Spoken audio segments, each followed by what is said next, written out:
Yang pertama niat.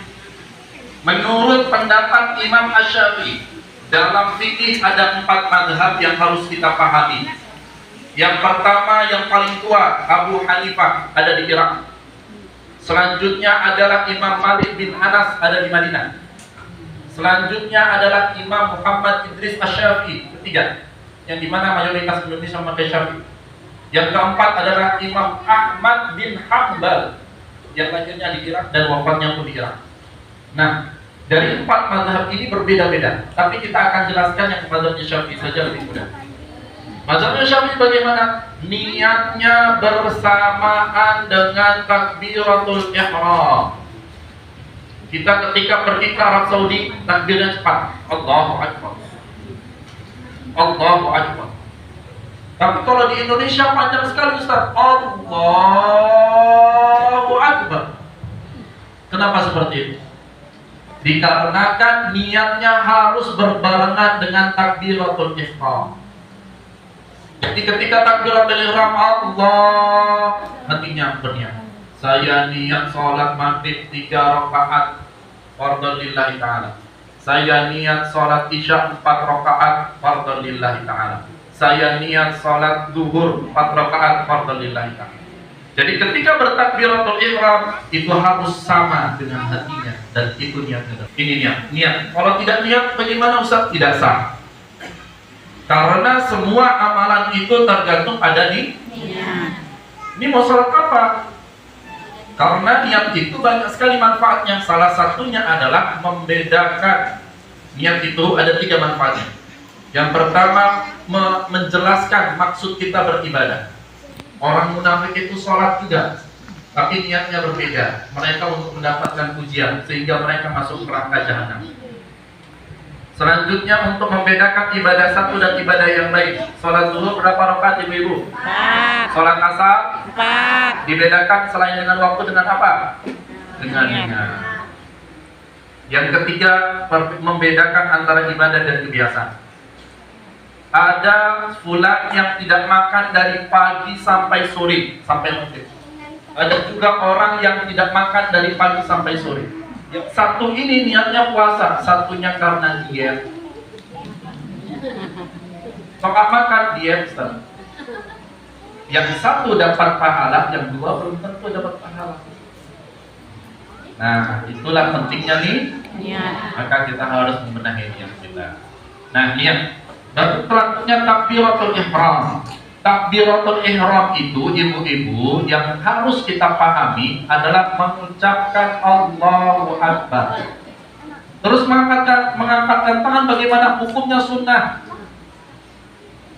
Kalau ada orang langsung Allahu Akbar bersedekah, dia tidak mengangkatkan tangannya, langsung dia bersedekah Allahu Akbar. Bagaimana hukumnya? Salatnya tetap sah. Karena mengangkatkan tangan itu hukumnya sunnah, dikerjakan 4 kali. Kapan saja? Ketika awal takbiratul ihram.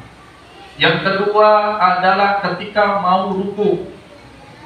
Baru yang ketiga adalah ketika setelah iktidal mau turun. Dan yang keempat adalah setelah bangun dari sujud atau dikenal di sujud yang mempunyai tahiyat awal. Tahiyat awal berdiri baru takbiratul ihram atau mengangkatkan tangan. Maka takbiratul ihram itu artinya mengucapkan Allahu.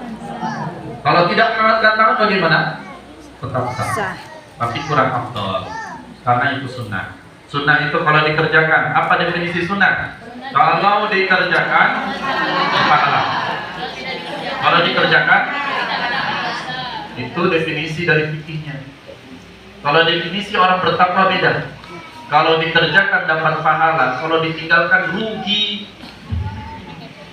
Kenapa rugi? Umur kita terus bertambah. Setiap detik dalam umur kita dihisab oleh Allah. Kalau kita sia-siakan amalan sunnah itu, nanti kita dihisab oleh Allah. Seperti itu. Itu definisi. Baik, takbiratul ihram. Selanjutnya membaca Al-Fatihah. Nah, ini paling penting. Biasanya jarang terjadi, banyak terjadi. Saat saya datang itu di waktu zuhur, Saya tidak tahu imam itu sudah mulainya berapa lama takbiratul ihram. Kalau ada orang yang mendahulukan baca iftitah, selanjutnya dia tidak membaca Al-Fatihah, maka ada dua caranya. Kalau dia biarkan begitu saja tidak sah. Tetapi ada cara yang disebutkan oleh Imam Nawawi. Dia boleh ketinggalan 2 rukun sehingga dia sempurnakan baca Al-Fatihah. Imam sedang ruku, dia lanjutkan baca Al-Fatihah. Selanjutnya imam iktidal, dia baca Al-Fatihah tetap. Nah, kalau imamnya sudah sujud, dia masih dalam keadaan berdiri, ya artinya sudah ketinggalan dua rukun, dua rukun, maka dia tidak sah. Jadi intinya itu adalah dua rukun.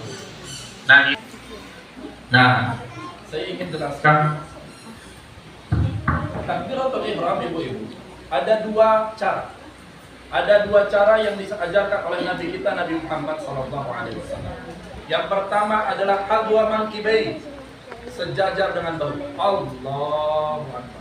Jadi ini ke depan, bukan seperti ini. Tidak ada yang seperti ini, tidak ada yang seperti ini. Seperti ini, di hadapan depan. Allahu Akbar. Baru ada yang kedua, sejajar dengan telinga. Jadi sejajar dengan telinga. Apa yang sejajar dengan telinga? Jari yang paling tinggi. Allahu Akbar. Mau seperti ini boleh, mau juga mendekatkan, lebih mendekatkan boleh juga. Tetapi perempuan lebih baik ambil yang biar tidak terlalu angkat-angkat tangan. Allah. Jadi yang paling rendah. Allah. Nah, bagaimana cara memegang tangannya setelah takbiratul ihram? Bagaimana menurut pendapat Imam Syafi'i adalah dua jari. Jari tengah dan juga jari ibu jari memegang tangannya. Jadi seperti ini. Baru kita menutup seperti ini. Di mana ditaruh? Di bawah pusar. Biasa seperti ini boleh. Itu pendapatnya siapa? Imam Malik. Pergi nanti ke Maruku. Maruku selanjutnya Allahu Akbar. Dia langsung seperti ini. Nah, jangan kaget. Biasanya orang ketika melihat sesuatu yang tidak pernah dilihat langsung dikatakan susah.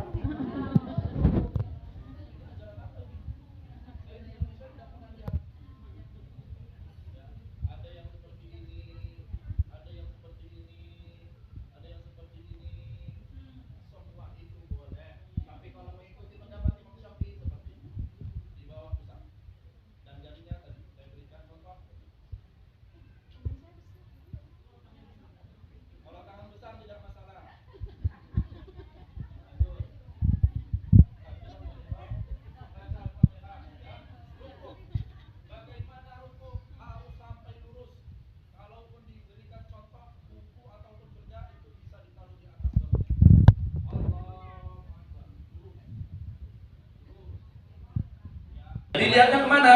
Lihatnya ke bawah. Tidak mungkin lihatnya ke depan. Jadi lihatnya ke mau itu sujud bawah. Rukuk tidak. Tidak ini bagaimana? Ada dua pendapat. Kalau mengikuti pendapat Imam Syafi'i, Sami Allahu liman hamidah. Bukan seperti ini. Ayunan nanti. Terus bagaimana? Ada juga dua pendapat yang lain. Pendapat Imam Ahmad. Sami Allahu liman hamidah. Jadi dia kembali lagi bersedekah setelah itu. Tapi kalau mengikuti pendapat Imam Syafi'i, lurus. Selanjutnya sujud. Ini saya tidak berikan susah memberikan contoh. Misalkan ini lutut, telapak kaki juga harus lurus, terbuka, bukan dia ditutup, mepet, ataupun dia memang diberikan celah sedikit saja, tidak. Tapi dia sejajar dengan ya sama, semuanya sama. Jadi diberikan sama seperti lutut kita. Yang turun mana duluan? Yang turun adalah lutut terlebih dahulu, baru tangan. Kalaupun sakit baru tangan dulu. Ya. Tidak masalah kalau misalkan kaki saya sudah sakit, Ustaz. Tidak bisa lagi. Ini kalau misalkan jatuh kena ulur duluan, tidak bisa jalan nanti saya, Ustaz. Maka bagaimana tangan dulu tidak masalah. Seperti itu. Sudah i'tidal 2 sujud setiap rakaat. Ya, kita sudah jelaskan, mungkin tidak kita dijelaskan lagi. Duduk di antara 2 sujud. Baru tahiyat awal tidak termasuk rukun. Jadi kalau dari sujud baru langsung berdiri. Tidak boleh langsung kembali lagi. Kalau ada yang kembali, batal sholatnya.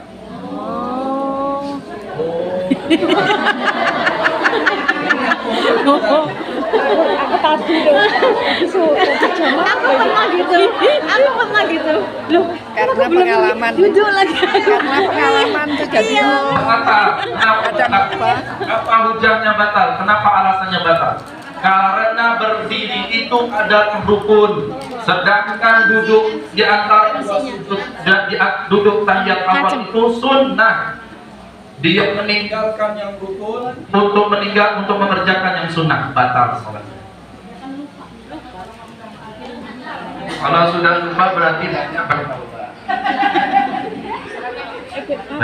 siang tadi apa ya, ketinggalan Duduk di antara 2 sujud sudah, tahiyat awal tidak. belum duduk. Tahiyat awal itu kalau dilupakan bisa digantikan dengan sujud sahwi. Aku meninggalkan satu. Ya. Aku cek satu kan. Wong-wong wis loro. oh anu berjamaah aku dhewe antepaniku Baik. Sujud sahwi bagaimana? Innaka Hamidum Majid. Jangan salah dulu. Baru langsung sujud. Apa yang dibaca boleh juga. Tapi kalau mengikuti pendapat Imam Syafi'i, subhana man la yanamu wa la yasbu. Ustaz, saya bisa hafal. Kalau pendek bisa dihafalkan. Kalau selama ini masih belum. Baik. Maka bacaannya apa? Boleh seperti bacaan ketika sujud sholat. Subhana rabbiyal a'la wa bihamdi. Ada yang baca subhanakallahumma rabbana wa bihamdika allahumma ighfirli. Boleh. Tapi lebih afdalnya baca subhana man la yanam wa la yasbur. Maha suci Allah yang tidak akan pernah tidur dan tidak akan pernah ngantuk. Itu yang bacaannya. Berapa kali? Boleh 1 kali, tapi lebih afdal 3 kali. Ketika sudah sujud, duduk. Duduk tidak baca apa-apa. Selanjutnya sujud lagi 2 kali sujudnya. Sujud sahwi itu 2 kali. Sujud sahwi itu 2 kali. Baca lagi subhana man la yanam wa la yasbur. 1 kali boleh, 3 kali boleh. Baru duduk langsung tahiyat akhir. Baru langsung salam tahiyat tanpa harus membaca tahiyat. Itu namanya sujud sahwi. Sujud sahwi, sujud karena lupa. Kita itu lupa karena kita adalah anaknya Nabi Adam. Nabi Adam itu lupa. Kenapa lupanya? Nabi Adam itu ibu-ibu punya umur 1000 tahun. Diberikan kepada Nabi Daud alaihissalam itu 40 tahun, sehingga umurnya 960 tahun. Ketika di umur 960 tahun mau dicabut nyawanya oleh malaikat maut, Nabi Adam marah. Kenapa engkau mau mencabut? Umurku masih ada 40 tahun. Di sini Allah Subhanahu wa taala menegur Nabi Adam. Bukankah engkau telah memberikan 40 tahun itu pada Daud alaihissalam, anak cucumu, anak cucumu? Maka selanjutnya di sana ditutup hadisnya dengan nasiya Adam wa nasiyat dzurriyyatuhu. Adam lupa, anak cucunya pun lupa. Kalau tidak ada orang yang tidak lupa, maka itu dipertanyakan anak cucunya Nabi Adam atau anak cucunya iblis. Maka pasti kita lupa. Baik. Tahiyat akhir. Tahiyat akhir ini termasuk rukun. Nah, tahiyat akhir ini ada yang disebut dengan tawarruk dan juga ada yang disebut dengan iftirash. Kalau kita mengikuti pendapat Imam Syafi'i, maka semua tahiyat akhir maupun rakaatnya berapapun itu iftirash. Bagaimana iftirash? Yang kaki kanannya itu diletakkan, yang biasa kita kerjakan. Nah, bagaimana kondisi tangan? Nah, ini banyak terjadi. Boleh dari awal diangkatkan, tetapi kalau mengikuti pendapat Imam Syafi'i, maka ketika syahadat, asyhadu an la ilaha illallah wa asyhadu anna Muhammadan abduhu wa rasuluh wa asyhadu anna Muhammadan abduhu wa rasuluh Allahumma shalli ala Muhammad sampai akhir, baru diangkat. Dari awal tidak diangkat. Ketika mengucapkan asyhadu an la ilaha illallah baru diangkat. Nah ini pendapat Imam Syafi'i. Pandangan kita kemana Ustaz? Ke tangan, jari tadi. Jadi bukan artinya kita melokoti, tapi hanya melirik saja. Nah ini sunnahnya. Bukan dilokoti seperti ini, tapi tetap hadapan depan. Selanjutnya kita hanya melirik saja. Nah ini kondisinya. Baru selanjutnya bersolawat kepada Nabi termasuk rukun. Allahumma sholli ala. Mungkin ada yang memakai sayyidina. Bagaimana memakai sayyidina? Pendapat sebagian ulama Syafi'iyah memperbolehkan memakai sayyidina ketika tahiyat akhir. Tetapi kami lebih mengikuti pendapat Imam Syafi'i yang lainnya bahwa tidak. Kalau selain sholat boleh pakai sayyidina, tapi kalau sholat ikuti yang sudah diajarkan oleh Nabi tanpa memakai sayyidina. Maka selanjutnya ucapkan sholawat. Kalau lupa sholawat bagaimana? Tidak sah sholatnya. Baru selanjutnya salam. Salam yang menjadi rukun 1 kali. Ketika sholat tahan mau ke kamar mandi. Selanjutnya hanya salam 1 kali. Assalamualaikum warahmatullahi wabarakatuh. Langsung kabur ke kamar mandi. Sah atau tidak? Sah. Jawabannya sah.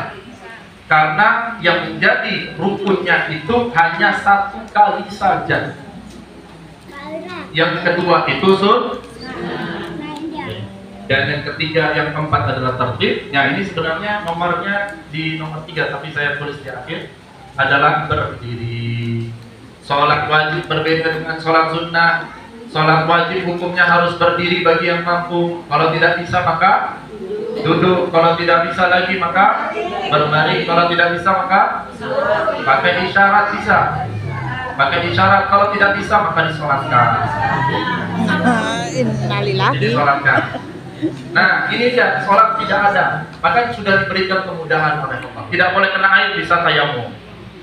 Sudah diberikan kemudahan, maka kita harus sholat.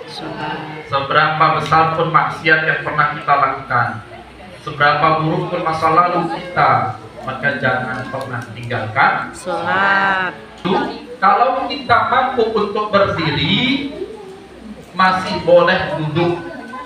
Rasulullah pernah sholat malam keadaan duduk, padahal beliau itu sanggup untuk berdiri, menandakan bahwa sholat sunnah itu tidak termasuk hukumnya wajib untuk berdiri.